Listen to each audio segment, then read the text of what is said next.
Welcome to the Vermilion Hills School District 1619. We're here in actually Westlock, Alberta, Canada.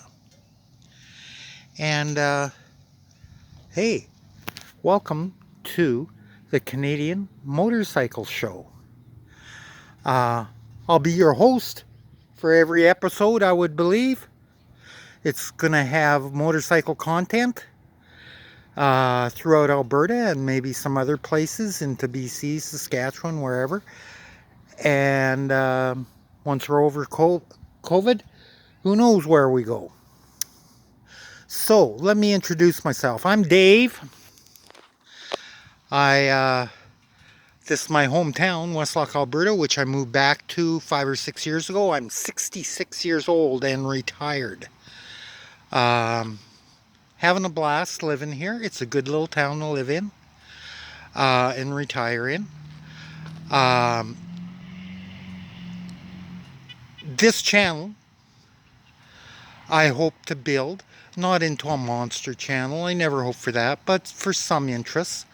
I do have 4 cameras on the bike and my cell phone camera that I use. 2 of the cameras are permanently mounted on the bike. 1 camera is pointed up at me while I'm riding, and 1 is on my helmet.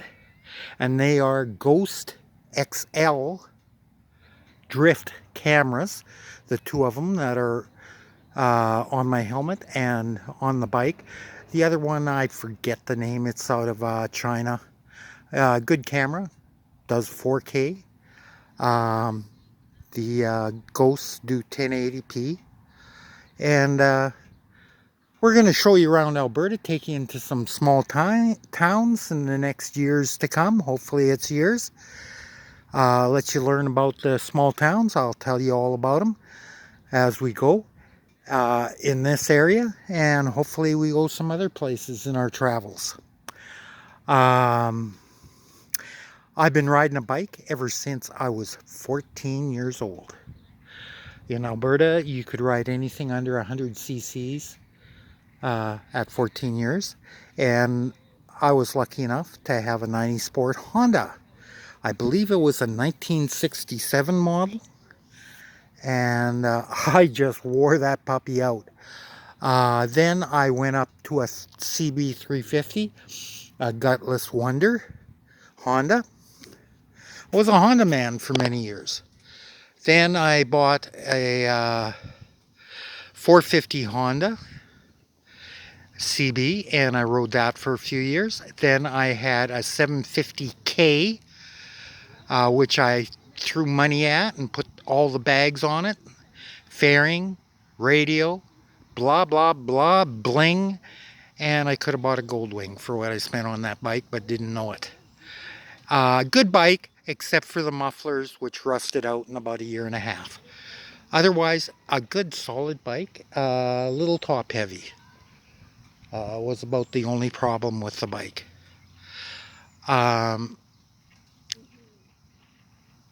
Then I went and I bought myself my dream bike. I bought an 82 Goldwing Interstate in the wineberry color. Now that color was really different than any color I've seen on a car or on a bike. When you looked into the color, it looked deep. It looked like it was inches thick. Just a beautiful color. I threw money at it again. Did the light bar on the rear, if you remember all the chrome light bars on them, the double chrome light bars. Threw the caliper cover on the front and the shock tower covers. Gold on it all over. The fan, the radiator covered in chrome. Just threw money at it like crazy. Got a little bit of pinstriping done to it. And guess what? I went out to Goldwing meet in Hope, BC. And there was probably 1,000 Goldwings out there. And guess what? I couldn't believe it myself. I won the most beautiful Goldwing out there that year. It was a beautiful bike. And why I had that bike, it was so hard to take out because you took it out, then you're polishing for about 6 hours. So I bought myself a 750 Intruder. Same as this, but 750 model. 4-speed. Rode it around town. To me, it wasn't a great highway bike. Underpowered. But I did it up, again, threw some money at it. Did it up like a Harley. Pipes, it sounded like it. Then, I went without a bike for about 3 years. 4 years. And because I got too cocky on them. And sold all my bikes. And then I went up and I bought a 2009 Kawasaki Intruder, Kawasaki Vulcan Nomad. Big mistake. These heavy cruisers, they don't have as much power as you think. Might have big engine displacement, but not a lot of power. They have some torque to them, but that's about it. Threw money at it. Even got a Leisure Light tent trailer. Went down with it in Valemount, BC. Had 4 broken ribs, broken wrist. I had to get pins in. Road rash, and I couldn't walk for about 3 months. I brought the bike back to life, throwing money at it once more. New paint job, $5,000, with fantastic hand-done graphics that looked factory-ish. It now had a factory-ish graphics up on the tank that said Nomad. On the bags, it said Journey. And on the side covers, it said 107. The bags were a bag out of China called a Takanunu, because the other bags got damaged. And they were fiberglass bags, and just gorgeous bags. They're lined. The opening system of them was fantastic. The capacity was fantastic. Just a fantastic bag on them. And I threw other things on it. There wasn't an option you could get for it when I was done. It was a beautiful bike, but it was top heavy. It didn't have power like you'd think. I love the sound out of it though. I had Freedom Performance True Duals on it, and boy, it could rap loud, and it was loud. Then I got diabetes and I lost muscle mass, and I had to go down into a lighter bike. That bike was 900 pounds, the Vulcan. This one here you're looking at is 553 pounds wet. If I would have known way back that a light cruiser was so much fun and so much better, I never would have got anything other than my Goldwing. This is what I would have bought. Something like this, a Virago, this. But I think this is the most beautiful lightweight cruiser they ever built. It's a Suzuki Intruder, 2002 with a 5-speed. And to me, it's not dated. It's still relevant, and I believe the lightweight cruisers come back as we all age, up in my age, and if they want to sell cruisers, the heavyweights are going to be out because we won't be able to handle them. So let me show you around this cruiser. On the back, you'll notice the little camera, license plate in chrome, and new taillights, because when I mounted the Viking bags, which are hard-sided but covered and lockable, I had to get rid of those taillights, and I got the little ones on the back. All the electronics for the camera is in the back pouch here, right here. And the seat is a Corbin seat, and boy is it comfortable. I had a Russell Daylong on my Vulcan. It was a $1,600 seat. This is $450, something like that.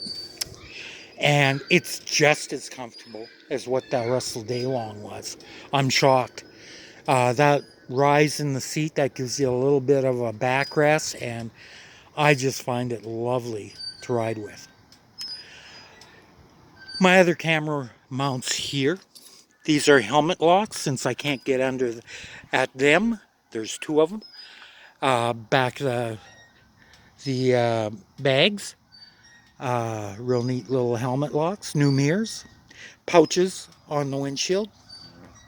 Memphis Shades windshield. And it's removable, quick release windshield. If you look in here, another camera. Going all the time when you got the key on, shuts off. Headlight is LED. Highway pegs. Here's something you don't see on a Intruder, any of them, hardly. I found a guy who makes a special little bracket. That's an 1100 6-pot Suzuki GSXR caliper. It had a 2-pot on it, and it didn't have stopping power for the size of the bike. The rear caliper is a 2-pot, so I rebuilt, found one and rebuilt the caliper and repainted it to match what the old one was. And boy, it's got stopping power now, and that is nice. All my tires are Michelin on the bike. The black piece in between the cylinders is a horn. I replaced what was on the bike from the factory. These are unusual foot pegs. They swing out and swing back. Replaced all the foot pegs, even the passengers. All the caps on the bike are machined, the round caps. The big expense on this bike, 2 expenses, was the shocks. The rear shocks are progressive, and so are the front springs. What a difference that makes. It was a choppy little bike, and it rides like a Goldwing. Cobra pipes, and I had to get the carbs jetted, and boy, it runs good. And I put under the seat a new electronic ignition system. And it does make a difference. It's made by Dynatech. It's a programmable, and it really helps with the performance. This is probably one of the fastest little 1700 Suzuki 1400s out there. The bike, when I found it, was a barn find. It was a bare naked bike, really. I've done everything to it. The cover on the drive shaft is chrome. The battery box underneath, between the muffler and the drive shaft, is chrome. That's where the battery goes. Hand grips have been replaced. Trying to think of everything I've done to it, guys. It's hard. The caps on the oil filler and the clutch, the clutch and the brake reservoir been replaced with the bike ones. Canadain filters in it. Tires are Michelin Commander 3s, which I've had on all my bikes, and I believe in them. I'm not an aggressive rider. They're not a rain tire, but I don't ride in the rain either. Too far. 35,000, I believe it's miles, they say you can get out of these tires.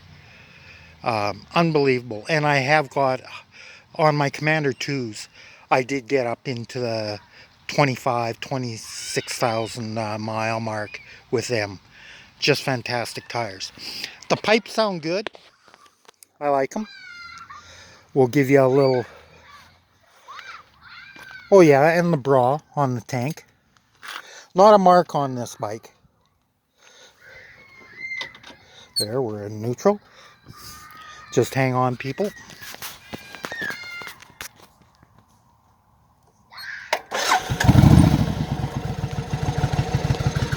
There you go.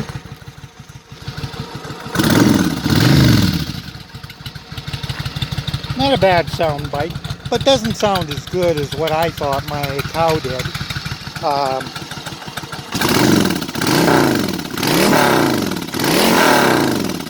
She doesn't sound too bad. Wire wheels, and I like the wire wheels. I really do, rather than a mag. They're different. Look, to me, old school, and I like old school. That is about it, what I did to the bike.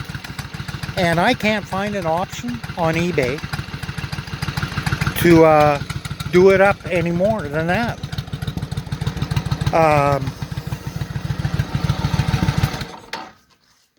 So, that's about the bike. Now that you've met my bike, the barn find, and I found it in the Quonset on a farmer's farm who had had a heart attack, and he hadn't rode it in years, and it was covered.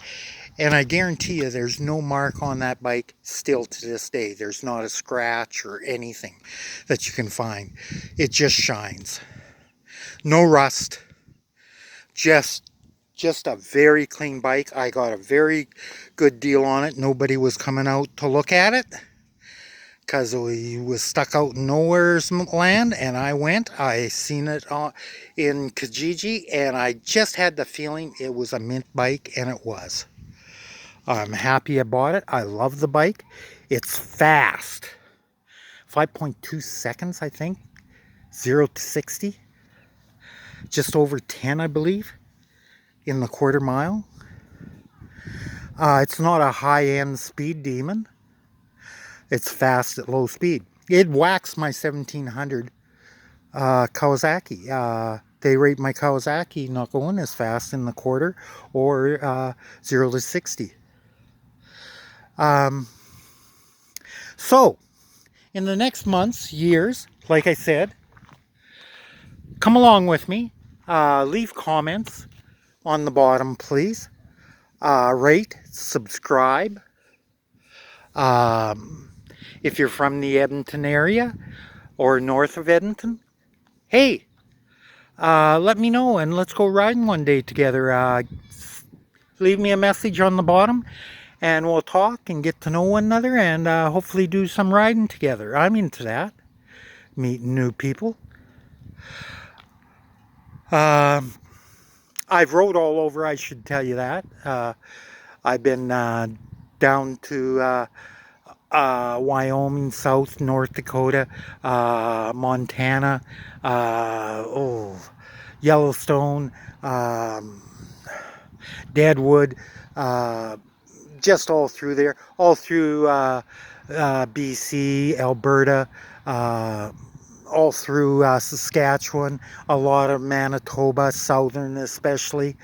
I've seen a lot of Canada and the United States on a bike. You should too. It's not what you ride, it's that you do ride. So get out there and ride. Like me, subscribe, and hopefully we'll get this channel built up a bit and have some fun. So, thanks all from Westlock, Alberta. The Great Canadian Bike Show is on the air. Have a good day.